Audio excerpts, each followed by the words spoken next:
మా వంకాయ చెట్టుకి కొన్ని వంకాయలు వస్తే హార్వెస్ట్ చేశాను. మరి ఈ వంకాయల్లో బంగాళదుంప వేసి చేస్తే ఎంత బాగుంటుందో తెలుసా? నాకు తెలిసినంత వరకు ఈ కూరని ఎక్కువగా పల్లెటూరులో చేస్తుంటారు. ఈ విధంగా ఒకసారి ట్రై చేయండి, చాలా రుచిగా ఉంటుంది. ముందుగా ప్యాన్లో ధనియాలు, జీలకర్ర, 4 లవంగాలు వేసి కాస్త వేగిన తర్వాత కొంచెం కస్తూరి మేతి వేసి వేయించుకోవాలి. ఇది కూడా కాస్త వేగిన తర్వాత మిక్సీ జార్లో తీసుకొని 4 వెల్లుల్లి రెబ్బలు వేసుకొని గ్రైండ్ చేసుకొని ఈ మసాలాని పక్కన పెట్టుకోండి.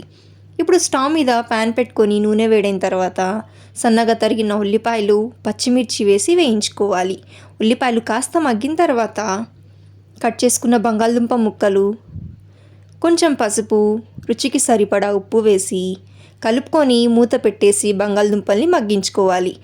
బంగాళదుంపలు మగ్గుతున్నప్పుడు ఇప్పుడు వంకాయల్ని కట్ చేసుకోవాలి. బంగాళదుంపలు మగ్గిపోయిన తర్వాత కట్ చేసుకున్న వంకాయ ముక్కల్ని వేసి మొత్తం కలుపుకొని లో ఫ్లేమ్లో మూత పెట్టేసి వంకాయల్ని కూడా మగ్గనివ్వాలి.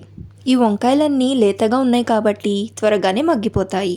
ఇలా మగ్గిపోయిన తర్వాత తినే కారాన్ని బట్టి కారం వేసుకొని మనం గ్రైండ్ చేసుకున్న మసాలాని కూడా వేసి కలుపుకొని కొన్ని నీళ్లు పోసుకోండి. ఎక్కువ కాకుండా ఒక టీ గ్లాస్ నీళ్లు పోసుకుంటే సరిపోతుంది.